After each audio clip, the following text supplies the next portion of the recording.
todos, buenas noches a todos. Hoy tenemos el inmenso placer de acoger al gran etnólogo francés Marc Auger. Es un inmenso privilegio por la oportunidad, es la publicación por la editorial Gedisa de su último libro, El porvenir de los terrícolas, que les recomiendo mucho. Esta noche quien va a presentar el trabajo de Marc Auger es Esther Jiménez Beltrán, doctora en arquitectura, coeditora de un libro que se llama Los lugares del futuro. La base es las conversaciones con Marc Auger. Pero sin más les dejo con Marc Auger, con Esther. Buenas tardes. Que disfruten.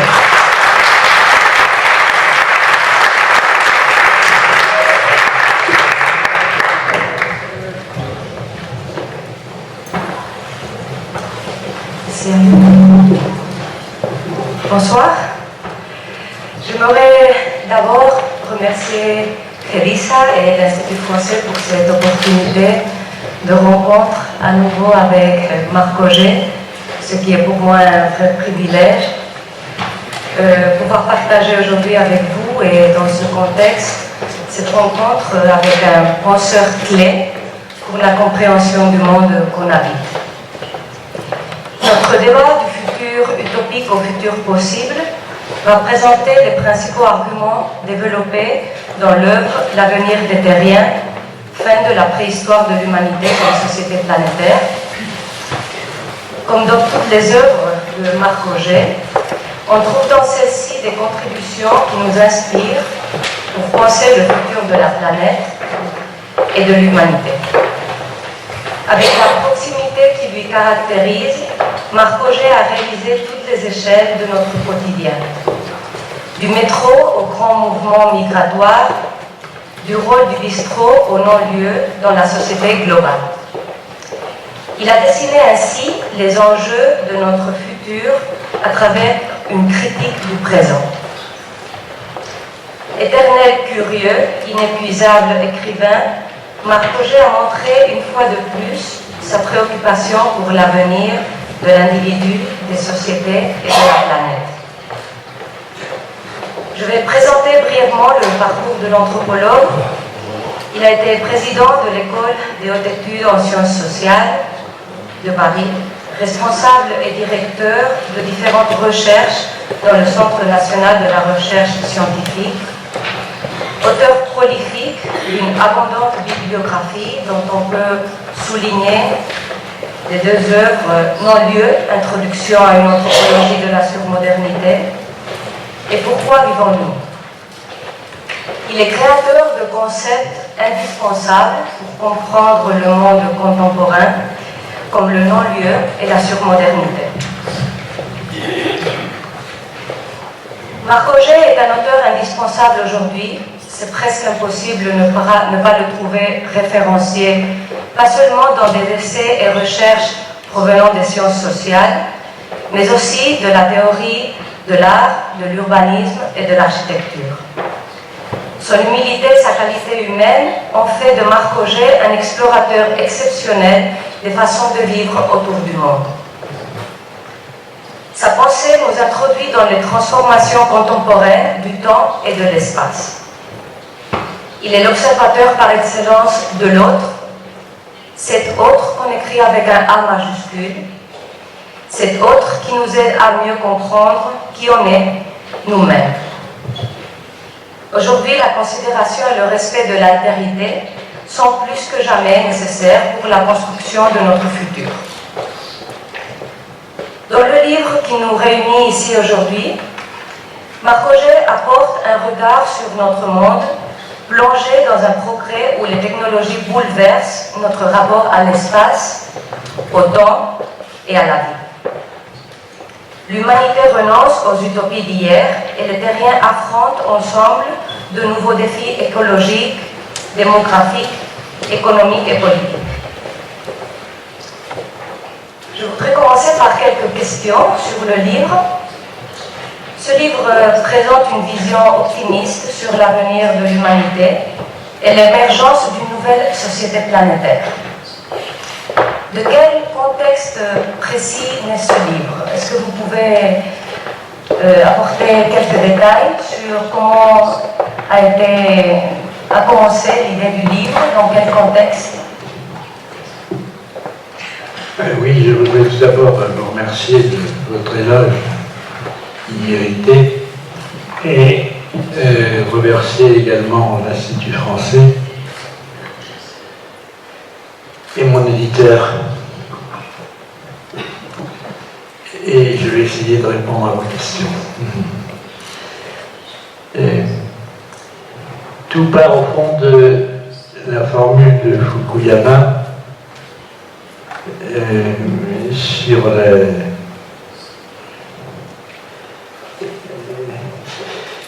cette formule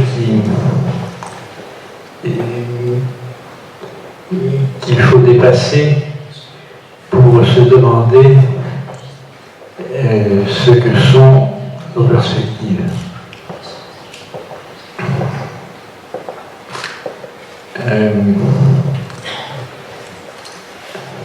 Cette formule a donc aidé dans la création, l'idée initiale du livre? Oui.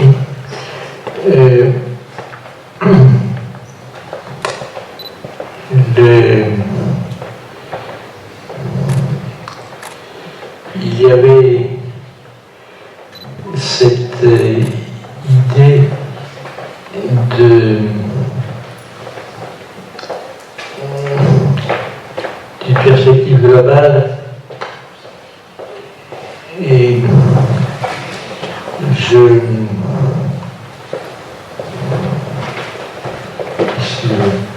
pense que peut-être vous avez pensé, vous avez commencé à penser à propos de cette idée de l'avenir des terriens pendant la Biennale de la démocratie à Turin. C'est possible? Oui, oui. Cette idée, vous l'avez présentée là-bas pendant une conférence que vous avez... C'est pas tout est parti d'une conférence que l'on m'avait demandé de faire et qu'ensuite on a voulu imprimer et ensuite on m'a demandé de rajouter des pages. Voilà. Ces pages ont complété les choses. Je me suis demandé ce que le public pouvait poser comme question et j'ai essayé de répondre à ces questions que j'imaginais. D'où une structure un peu particulière du livre qui est cumulative. Et à propos du sous-titre du livre, si suggestif, sommes-nous en train d'inaugurer une nouvelle ère? Quel a été le point d'inflexion ou les événements pour que cela arrive? Parce qu'un des arguments que vous utilisez, c'est qu'en fait, on finit avec la préhistoire de l'humanité comme société planétaire. Je faisais allusion justement à la formule de Fukuyama sur la fin de l'histoire. La fin de l'histoire, ça ne veut pas dire que l'histoire s'arrête, mais que tout le monde serait d'accord sur la formule idéale de l'humanité qui serait de combiner la démocratie représentative et le marché libre. Or, cette idée, pour intéressante qu'elle soit, se heurte à l'évidence des faits, parce que nous savons bien que le marché s'accommode très bien des régimes qui ne sont pas démocratiques, et c'est évidemment une remise en cause totale du thème de la fin de l'histoire. Alors, néanmoins, ce qui est intéressant, c'est cette idée d'une combinaison heureuse, relativement, et ce que je me suis demandé, vu l'état, vu le fait qu'il y a des inégalités de plus en plus profondes et des régimes qui ne sont pas du tout démocratiques dans le monde, si nous n'étions pas à la fin de la préhistoire de l'humanité en tant que ensemble terrestre, n'est-ce pas? Peut-être sommes-nous, ça serait une vision à la fois éloignée et optimiste, un peu forcée, cette idée que nous sommes à la fin de la préhistoire de l'humanité comme société planétaire, ça veut dire que l'horizon dessine déjà la possibilité d'une société planétaire, de gens que l'on appellerait les terrestres, mais nous n'en sommes pas là encore, loin de là. Et je voulais tenir compte à la fois de ces inconvénients, de cette situation difficile, et de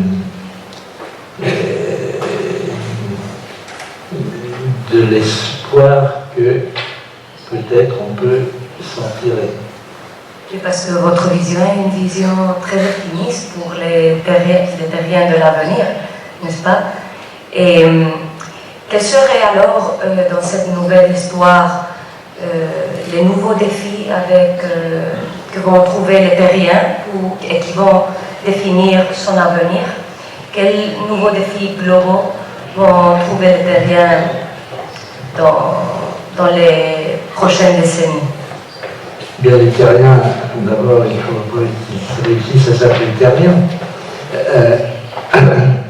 C'est vrai que lorsque nous imaginions les Martiens, on ne les imaginait pas divisés en 50 pays, en blocs, etc.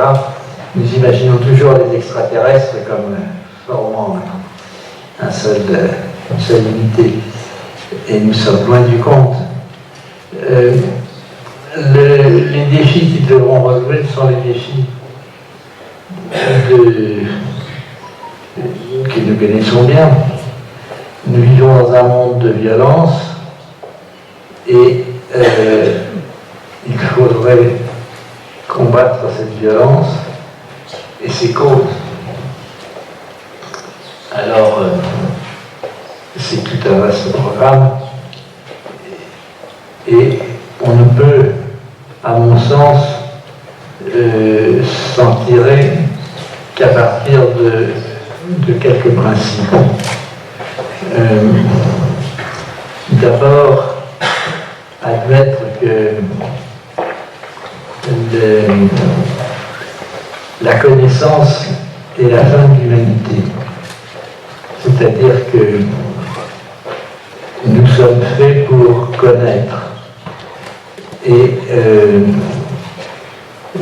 c'est le péché de la connaissance dont parlent les religions, mais il faut le prendre au mot et l'inverser. Or, à ce moment-là, il faut reconnaître que nous sommes dans une société inégale aussi du point de vue des connaissances. C'est-à-dire qu'il y a une double inégalité dans le monde, qui est celle de la fortune, de la possibilité économique, mais aussi des possibilités intellectuelles et des connaissances. Ce qui est assez remarquable, c'est que nous vivons dans une époque où la science progresse de façon étonnante, à une vitesse incroyable. Quand si on pense à ce qu'était l'état de nos connaissances il y a 50 ans, on peut imaginer que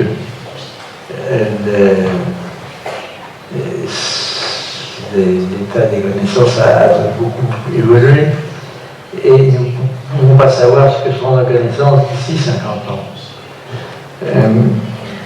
Or, le risque, c'est que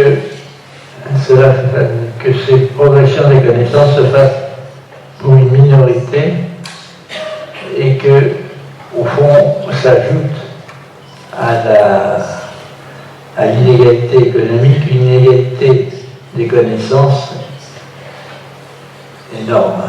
Donc l'accès à la connaissance serait un des objectifs pour l'avenir de l'humanité, n'est-ce pas? Oui, j'ai parlé de ce propos d'une utopie de l'éducation. Utopie parce que nous sommes loin du compte, même s'il y a eu des progrès par-ci par-là, mais utopie nécessaire. Utopie de l'éducation pour tous, c'est évidemment marquer une nécessité.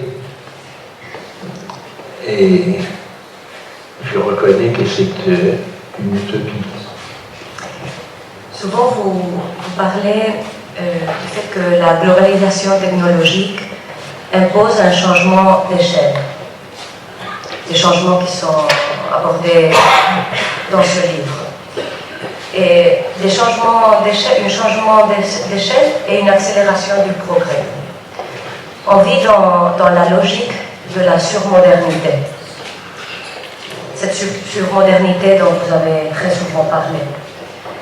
Elle répond dans son excès, et je vous cite littéralement, à l'effet combiné d'une accélération de l'histoire, une rétraction de l'espace et du procès d'individualiser les destins. Pourquoi la nommez-vous ainsi, la surmodernité? Quelles sont les caractéristiques principales de cette surmodernité? Est-ce que vous pouvez... Alors, surmodernité, j'ai utilisé ce terme avec dans la tête l'expression de la surdétermination.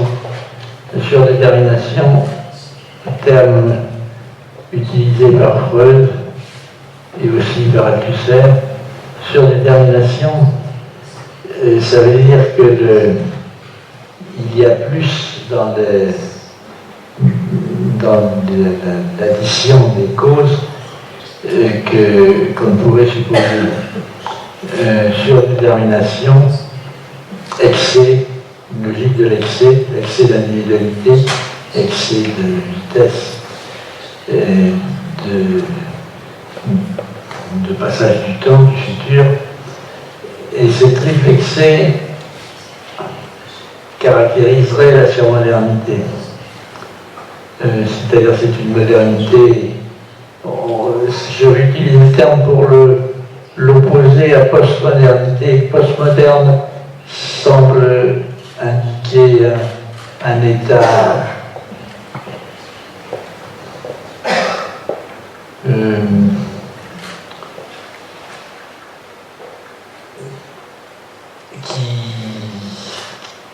qui condamne la modernité, et alors que il me semble que les évolutions actuelles on n'en fait qu'accélérer les principes constitutifs de la modernité.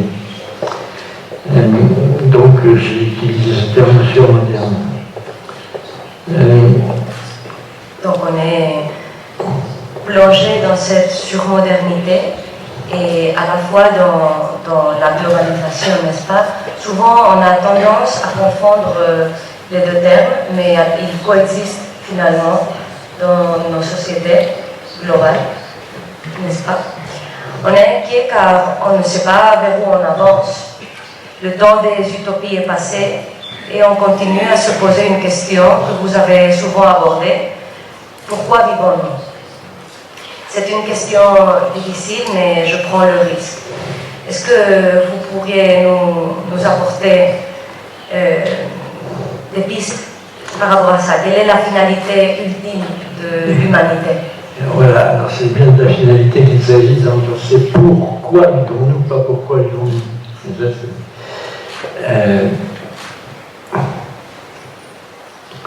Eh bien, c'est la question des finalités qui me semble importante. Il faut avoir conscience du fait que l'humanité vit pour connaître. Et si nous retombons sur les mêmes difficultés, de fait, certains ne sont loin des états de connaissance, mais si l'existence humaine a un sens, c'est celui de la connaissance. De la connaissance de ce qu'est l'homme, de ce que sont les hommes en société, et de ce qu'est l'univers. Et je dois dire que nous avons fait des progrès de ce point de vue. Les cultures les plus traditionnelles ont essayé de comprendre la nécessité pour l'homme d'être en société. Et même les cultures traditionnelles imposent, d'une certaine manière, un ordre social. Et elles reconnaissent que l'identité a besoin d'altérité. Et simplement, elles le font en imposant un ordre par un coup de force idéologique. Et dans toutes les cultures, on voit apparaître cette nécessité de la relation et des formes qu'il impose. Je pense aux règles de résidence, par exemple, qui imposent que l'on habite chez sa mère, chez son père, ou chez sa femme, etc. Il y a des règles de résidence qui rendent des choses faciles à un ethnologue qui veut transcrire la société par l'image, mais qui sont difficiles à vivre parfois pour les individus. En fait, ce qu'il faut constater, c'est que le sens social, si on appelle par là l'ensemble des relations telles qu'est définie une culture donnée, s'oppose à l'autonomie et à la liberté individuelle. Il y a une tension toujours entre le sens social et l'autonomie individuelle. Et sans doute les régimes les plus démocratiques sont tous ceux où l'on essaie de réduire au minimum cette tension qui est pourtant fatale. Donc la connaissance serait des objectifs les plus importants pour l'avenir des terriens. Et il faut reconnaître que dans le domaine de la science, lorsqu'on parle des résultats, on ne parle pas de culture ou d'individu. Lorsque Armstrong a marché sur la Lune, on n'a pas dit un Américain a marché sur la Lune, on a dit l'homme a marché sur la Lune. On a d'instinct eu recours au langage générique. Car c'est une triple dimension de l'humain qu'il faut connaître, la dimension individuelle, la dimension culturelle et la dimension générique. La dimension individuelle, c'est vous, c'est moi. Et la dimension culturelle, c'est ce que je disais, c'est celle qui organise les relations entre les uns et les autres, et elle le fait au prix de l'autonomie de l'individu. Et j'avais parlé de totalitarisme lignagé à une époque, pour souligner qu'au fond, on trouvait des formes totalitaires d'organisation de la société, aussi bien dans les sociétés dites primitives, lignagères, etc., que dans qu'au stade les plus élevés de la composition de l'humain. Oui, vous soulignez le besoin de conjuguer chez l'homme ces trois dimensions dont vous parlez. Oui, la dimension générique est la troisième, et elle correspond un peu à ce que une formule de Sartre résumée en disant « tout homme, tout l'homme ». N'importe quel homme incarne l'humanité. Et c'est à la fois une vérité et une vérité déniée par les faits, très souvent. Et je crois que c'est sur le respect de l'individu que l'on peut mesurer la qualité générique de cet individu. Tout tout homme, n'importe quel homme, tout l'homme. Et c'est là le point. J'aime beaucoup un des chapitres du livre, qui est le besoin de lieu. Voici le titre d'un de ces chapitres. Et en vous citant, la mobilité se présente comme un idéal. Mais cette mobilité présente des aspects contradictoires, car elle va dépendre d'où on soit situé, comme vous avez dit avant, entre les riches, les consommateurs ou les exclus. La consommation étant désormais le moteur du système. La logique du lieu dans ce contexte tend à s'endurcir. Les lieux où on ne peut pas lire clairement les relations sociales, espace pour la consommation ou la circulation, se multiplient aujourd'hui. Et les réseaux sociaux construisent de nouvelles solitudes. Et cependant, vous soulignez, on passe la vie en essayant de créer des lieux. Pourquoi avons-nous, comme individus, ce besoin inépuisable de créer des lieux? Nous avons besoin de lieux parce que nous avons besoin des autres. Et les autres, nous avons besoin d'amitié, nous avons besoin d'amour. Et tout ça a un lieu. C'est ce besoin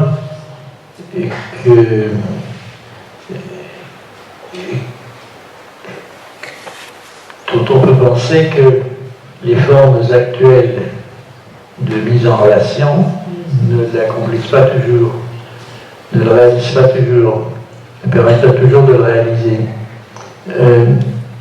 Les réseaux sociaux, on en reparlera, mais les rapports à la télévision par exemple, nous avons nos télévisions, ça prend place dans l'intérieur, ça caractérise le lieu maintenant. Mais prenons garde au fait que la télévision nous emporte partout et que tout d'abord elle substitue à la relation des liens d'une autre nature. Nous avons nos présentateurs préférés et nous croyons les connaître, mais en fait nous les reconnaissons. Et ce sentiment de reconnaissance se substitue à celui de la connaissance. En fait. Est-ce que vous pensez que ces lieux virtuels vont être les lieux du futur, qu'on va avoir plutôt des relations virtuelles que des relations physiques réelles, qu'ils vont... Je pense que c'est une tentation qui existe, mais qui est impensable, parce que l'homme est un être symbolique qui a besoin de temps et d'espace.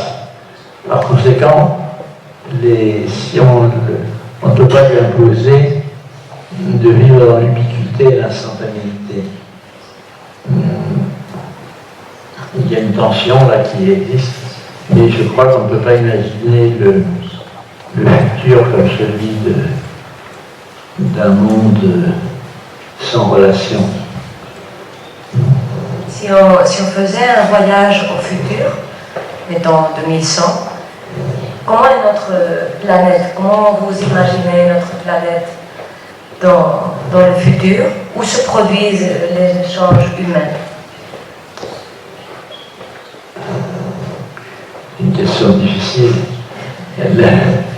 La planète en tant que telle, d'abord nous commencerons à la connaître et on verra que vous savez que le tourisme extraplanétaire existe maintenant, qu'il va prendre forme et bientôt des gens auront le plaisir de se situer à 100 km en orbite autour de la Terre et de voir le spectacle qu'ils ont déjà vu à la télévision des courbes de la Terre.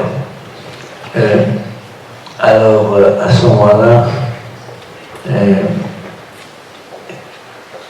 ce que peut pouvoir penser peut-être, c'est que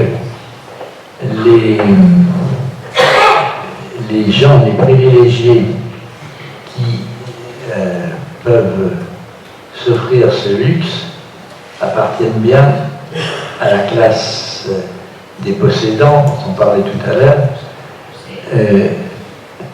et de ceux qui peuvent considérer la terre comme leur jardin.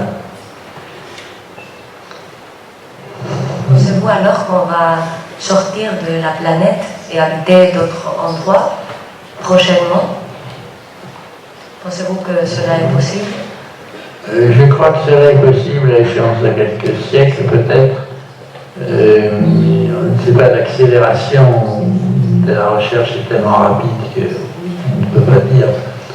Mais il faut dire que la pression démographique est considérable. La population de la Chine aujourd'hui, c'était la population du monde au début du XXe siècle. Cette pression démographique, elle pose des questions. Nous avons de quoi nourrir la Terre, la planète, mais il faudra s'y prendre bien. Il faudra peut-être mettre un terme à cette pression démographique, justement. De toute façon, ce qui paraît très possible et probable, c'est qu'on puisse faire du tourisme planétaire, n'est-ce pas? Et si on voyage en dehors de la planète, est-ce qu'elle pourrait à un point devenir aussi pour nous un non-lieu? Le tourisme planétaire, pour l'instant, c'est le tourisme qui prend la Terre comme objet et qui voit la Terre de haut. Alors, est-ce que la Terre est un non-lieu? Je ne sais pas. Certainement pas. Parce que si nous avons un sentiment d'appropriation en voyant la Terre petite et fragile, nous pouvons avoir le sentiment peut-être que ses habitants sont liés par quelque chose de fort. Et c'est au moins ce que l'on pourrait espérer de la part de ceux qui verront ces spectacles, qui prennent conscience de la solidarité nécessaire des humains. Bien sûr, je ne veux pas céder à la science-fiction, mais il est vrai qu'on commence à s'interroger sur les installations d'humains sur d'autres planètes. Ça viendra un jour.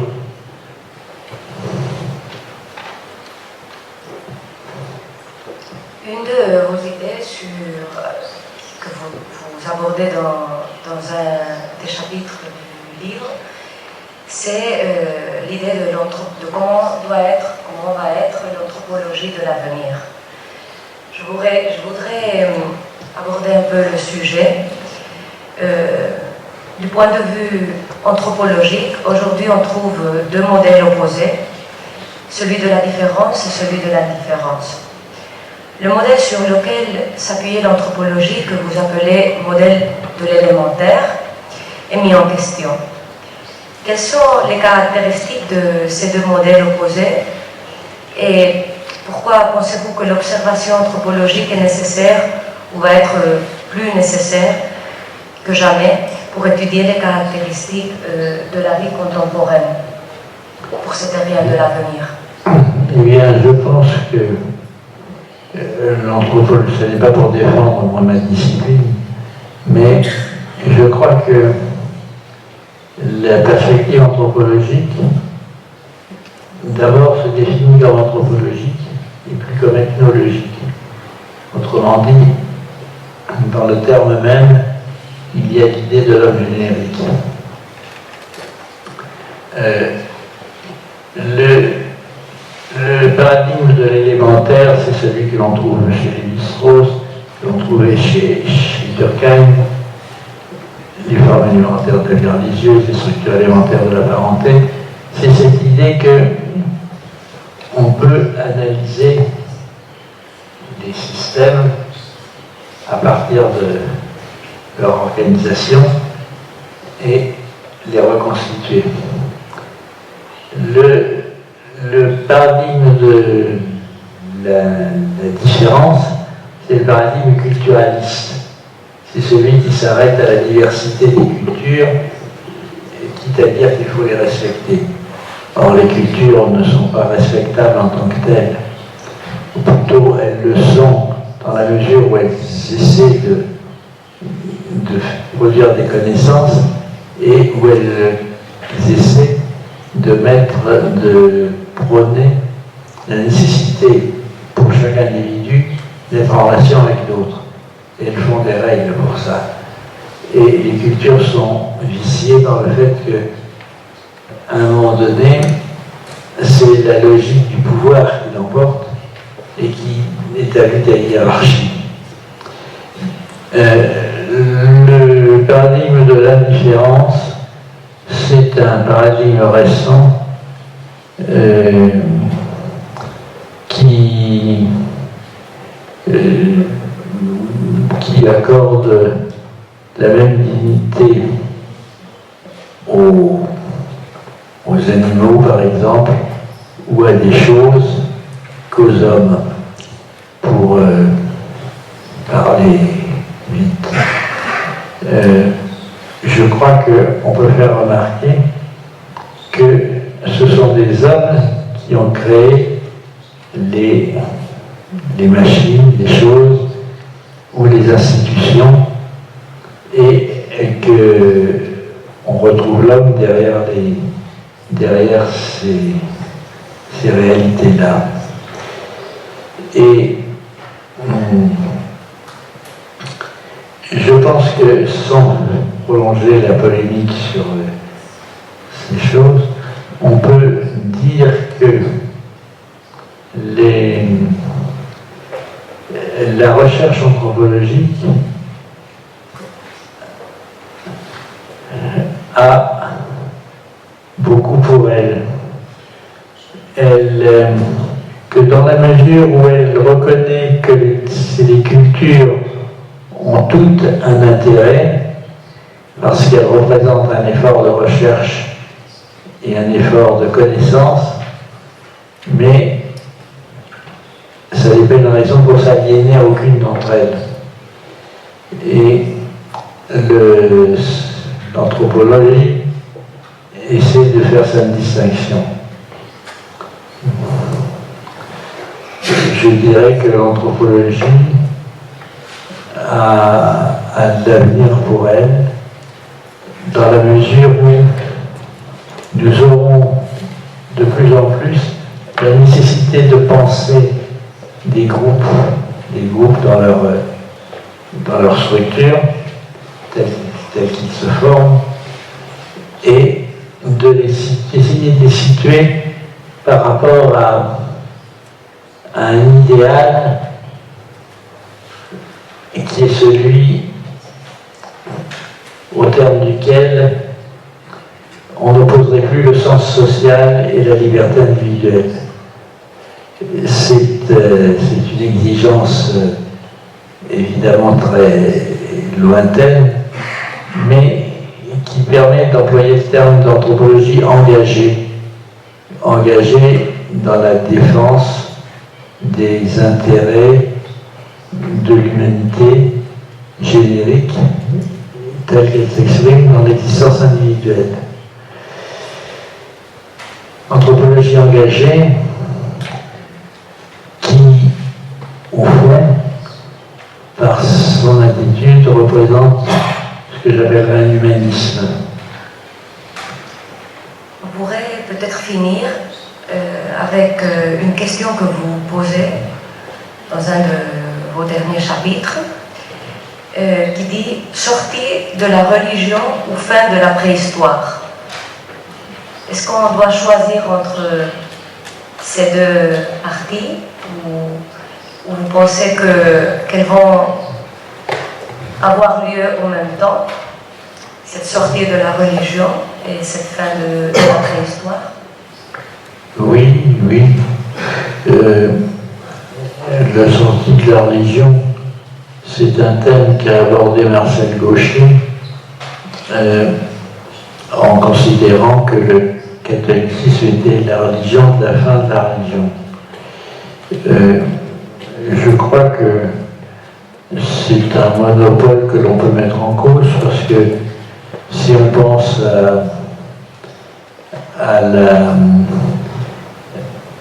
aux penseurs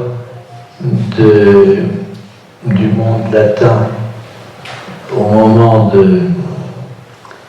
avant que le christianisme le touche, on était très près d'une sortie de la religion. De la même manière, Vernon faisait remarquer que au moment où les dieux grecs étaient le plus vénérés, c'était au moment où plus personne n'y croyait. On en avait fait des personnages de théâtre. Et donc je crois qu'il y avait dans le mouvement religieux grec et latin une sortie qui s'effectuait du thème de la religion. Et c'est à ce moment-là que le christianisme a remis en cause les choses. Enfin, peu importe, de toute manière, c'est un débat accessoire.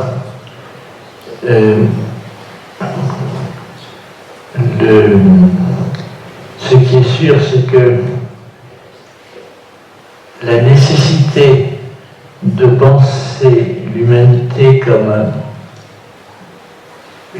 tout, et chaque humain comme un être total aussi, est une nécessité qui, me semble-t-il, va apparaître avec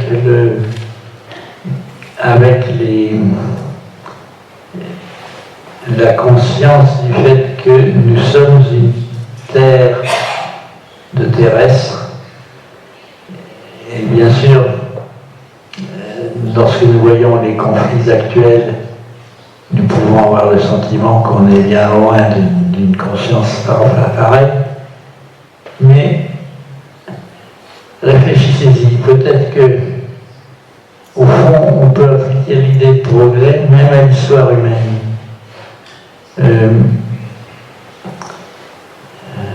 Si nous pensons à notre passé proche, on peut penser qu'il y a eu des progrès. Dans la conscience, par exemple, des rapports hommes-femmes, c'est-à-dire dans la conscience du fait que tout être, tout homme, tout l'homme, homme s'entend au sens générique du terme, indépendamment de son sexe et de son origine, c'est une idée qui s'impose progressivement, même si la traduction en termes politiques ou économiques n'est pas toujours là, bien sûr. Il me semble qu'il y a des progrès dans certaines formulations, dans certaines conceptions. Je pense que dans le siècle qui vient, nous aurons à défendre cette idée selon laquelle l'homme entendu comme être humain, l'être humain doit être respecté intégralement et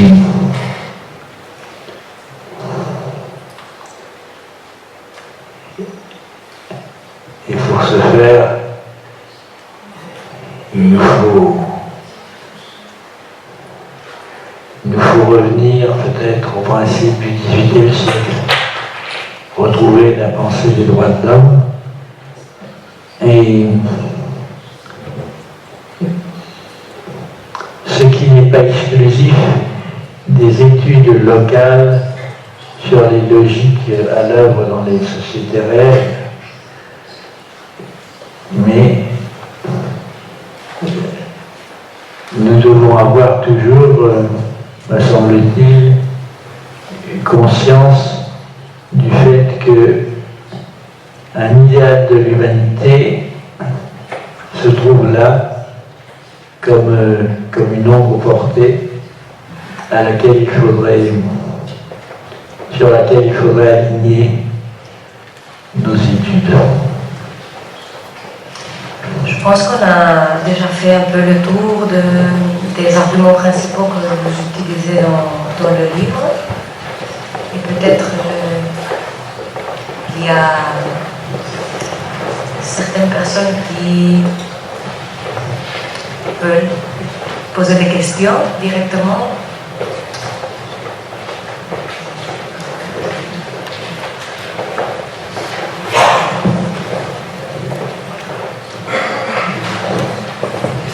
Buenas tardes.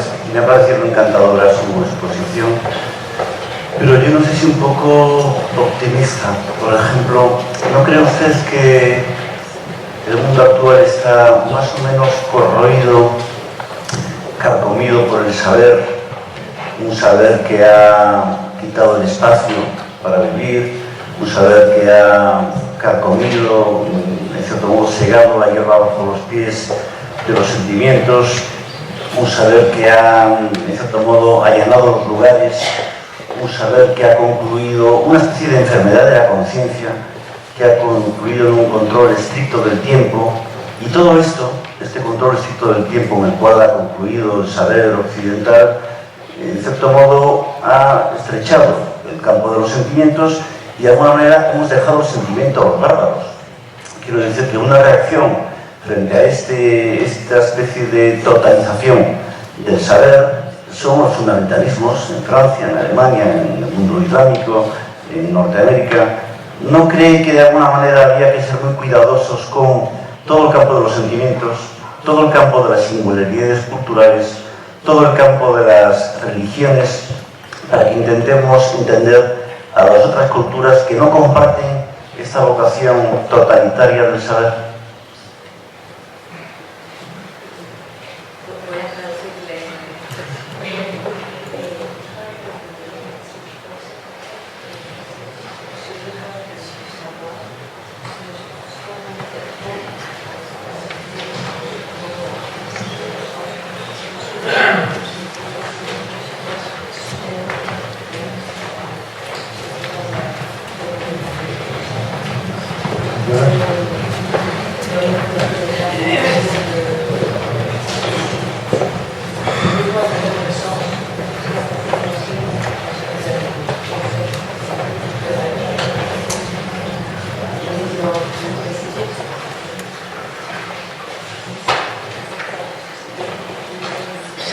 Je crois que le besoin de connaissance est un besoin fondamental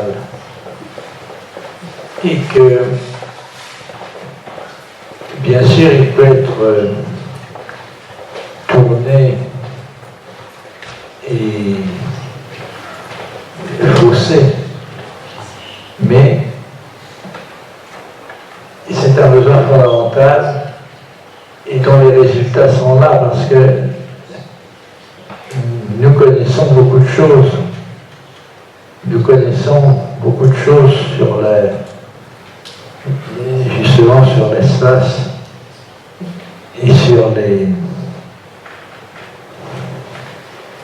ce qui nous entoure. Il y a peu de temps que nous savons que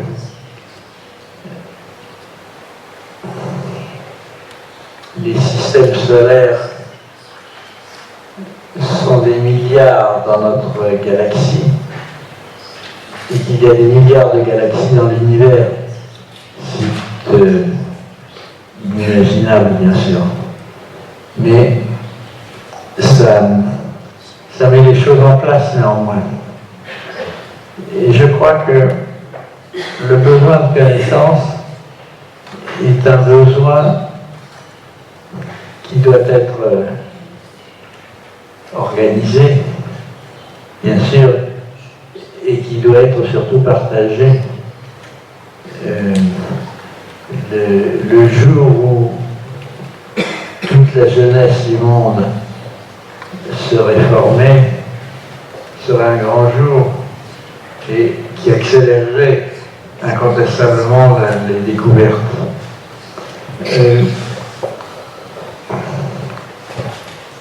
Les risques de la connaissance n'existent pas.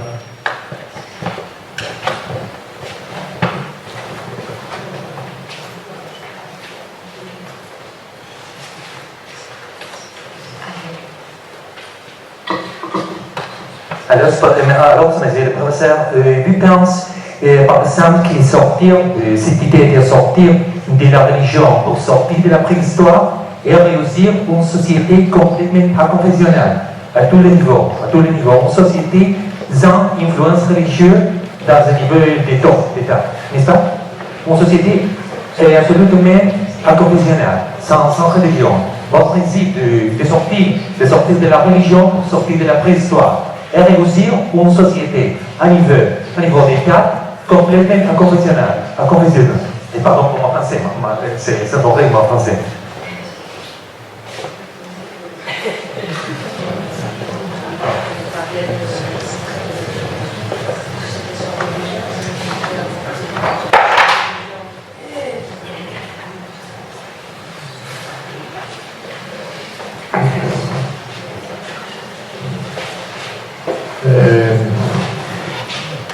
Sortie de la religion, c'est évidemment un thème qui peut prêter à polémique. Je crois sincèrement que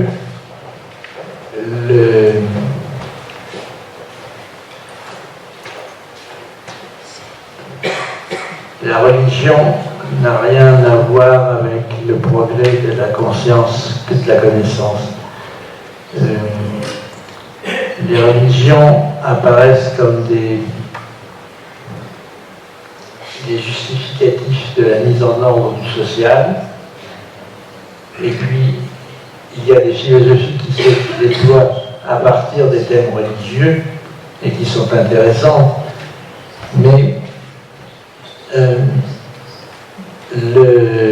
la connaissance elle-même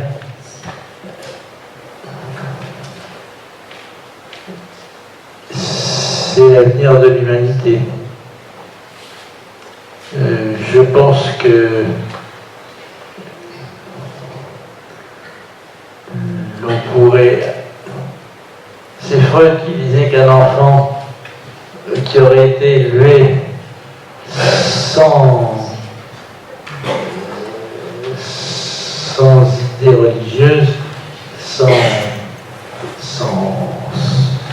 parents qui l'entourent, etc., n'aurait pas l'idée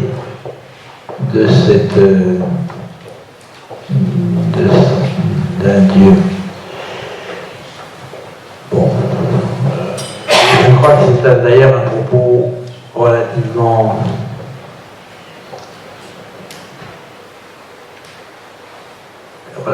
peu important par rapport à la question de l'avenir de l'humanité, parce que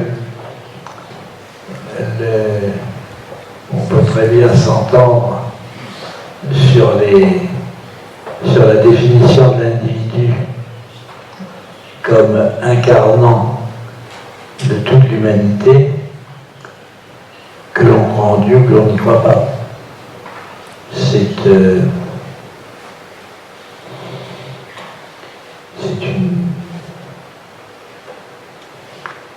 considération annexe.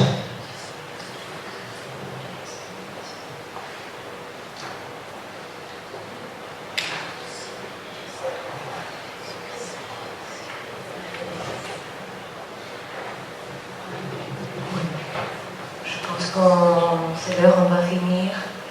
Merci à tous d'être venus, d'avoir partagé avec nous ce moment. Et le livre, vous pouvez le trouver juste à la sortie, je crois. crois que peut-être Marc Roger va signer le livre à la sortie. S'il y a quelqu'un qui peut être intéressé.